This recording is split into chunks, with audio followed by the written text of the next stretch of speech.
Hello guys, എല്ലാവരും എന്നെ പറയുന്നു സുഖമായിട്ടിരിക്കുന്നു. സമയം 10:30 ആയെന്ന് തോന്നുന്നു.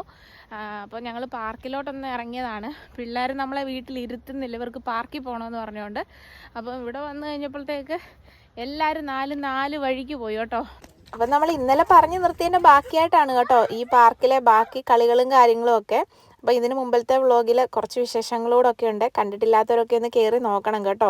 പിള്ളേരുടെയും മുതിർന്നവരുടെയും ഒക്കെ കളികളും അഭ്യാസങ്ങളുമാണ് കേട്ടോ ഇതിൻ്റെ അകത്ത് കൂടുതലും. പിള്ളേരൊപ്പം പാർക്കിലെത്തിയാൽ നമുക്ക് പിള്ളേരുടെ അതേ പ്രായത്തിലോട്ട് വന്നില്ലെങ്കിലും ഒരു 3-4 വയസ്സ് താഴോട്ട് പോരും എന്നുള്ളതിന് ബെസ്റ്റ് തെളിവാണ് കേട്ടോ ഞങ്ങളുടെ മമ്മിയെ.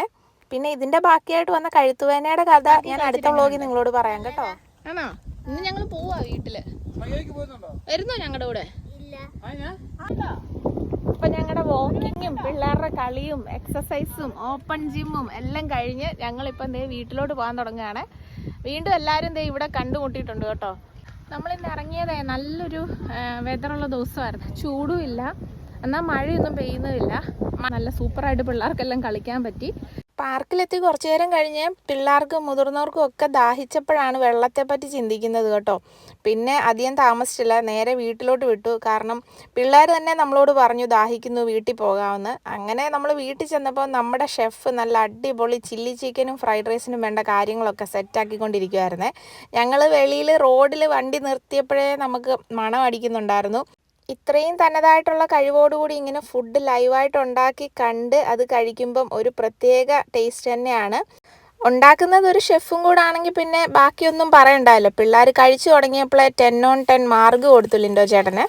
അതിനുശേഷം ഇവർ നേരെ വാട്ടർ ഗെയിംസ് എന്ന പേരും പറഞ്ഞ് വെളിയിലോട്ടിറങ്ങി.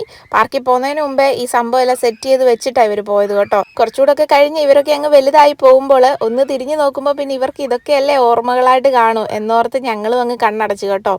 അതിൻ്റെ ഇടയ്ക്ക് ഞങ്ങൾ ഭക്ഷണം കഴിച്ചു. അടിപൊളി ഫുഡ്, ഒന്നും പറയാനില്ല. കുറച്ചു നേരം വിശ്രമിച്ചതിന് ശേഷം ഞങ്ങൾക്ക് യാത്ര പറയാൻ നേരമായി. മനസ്സില്ലാ മനസ്സോടാണ് കേട്ടോ ഞങ്ങളെല്ലാവരും പോയത്. അതെപ്പോൾ ഇവിടെ വന്നാലും ഇങ്ങനെ തന്നെയാണ്. പ്രത്യേകിച്ച് ഞങ്ങളുടെ ആൽറിച്ച് ഞങ്ങളെ നോക്കി സൈക്കിളുമായിട്ട് ആ എസ്റ്റേറ്റിൻ്റെ എൻഡിൽ നിൽപ്പുണ്ടായിരുന്നു. അതിനേക്കാട്ടിലും കൂടുതൽ വിഷമം ഞങ്ങളുടെ ആൽറിച്ച് മോനായിരുന്നു കേട്ടോ. സാരമില്ല, ഞങ്ങൾ സമ്മർ തീരുന്നതിന് മുമ്പ് ഒന്നുകൂടെ ഒത്തുകൂടാനുള്ള പ്ലാനൊക്കെ സെറ്റാക്കിയിട്ടാണ് അവിടെ നിന്ന് പിരിഞ്ഞത്. പിന്നെ നമ്മൾ മലയാളിക്കടയിലും ഐക്കയിലും ഒക്കെ കയറി ചെറിയ ഷോപ്പിംഗ് ഒക്കെ ചെയ്തായിരുന്നു. അപ്പം എല്ലാവർക്കും നമ്മുടെ വീഡിയോ ഇഷ്ടമാവുകയാണെങ്കിൽ ഒന്ന് സപ്പോർട്ട് ചെയ്യണം. Bye bye.